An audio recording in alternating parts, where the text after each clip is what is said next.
At least 100 men have reportedly died after being trapped for months in an abandoned gold mine in South Africa, where they were mining illegally. Vision, released last week, shows dozens of miners in an emaciated state in the Buffelsfontein gold mine. A group representing the miners say at least 400 remain in different places of the mine, which is one of the deepest in South Africa. Illegal mining is common in parts of the country after companies close down mines that are no longer profitable. Miners then enter them illegally to try and find leftover deposits.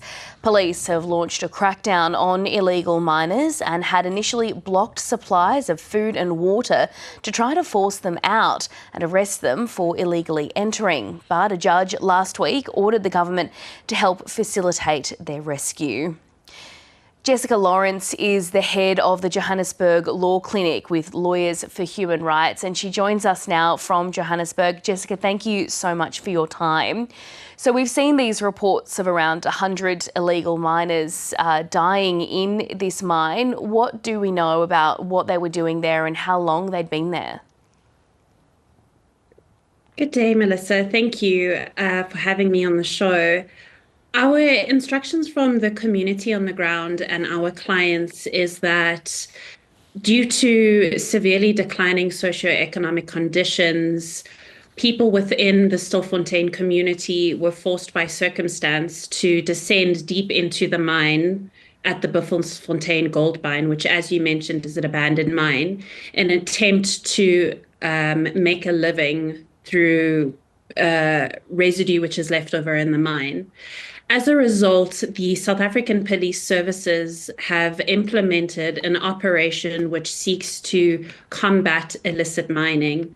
And as a result of this operation, they closed off with rubble and rocks key entrances and exits to the Buffelsfontein gold mine, as well as stopped the above ground supply of essential goods such as food, water, and medication. And as a result of closing off these key entrances, what the police have done is essentially trap the miners underground without any access to food and water.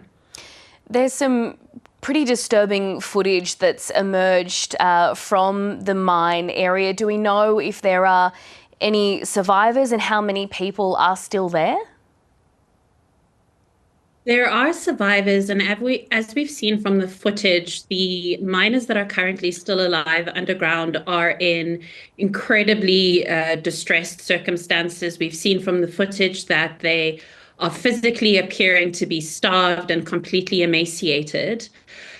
It is unclear at this stage just how many miners remain underground. Reports note that there could be anything between 500 and 1,000 miners.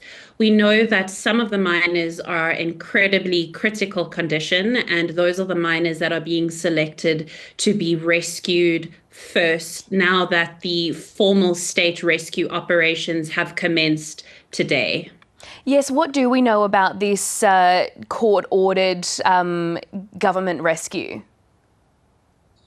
Lawyers for Human Rights has been involved in trying to compel the state to formally rescue the miners that are trapped underground, as well as provide food and water pending that rescue.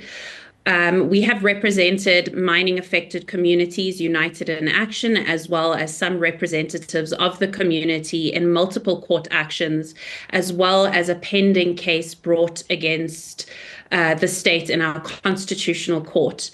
However, most recently on Friday, a matter was urgently brought to the Pretoria High Court, where through engagement with the state in the presence of a judge, the state undertook to now formally implement rescue operations, despite the community and Lawyers for Human Rights calling on the state to do so for the past couple of months. And again, we state that the obligation to rescue the miners rests squarely on the state, because it is the state that has created this crisis through its operation.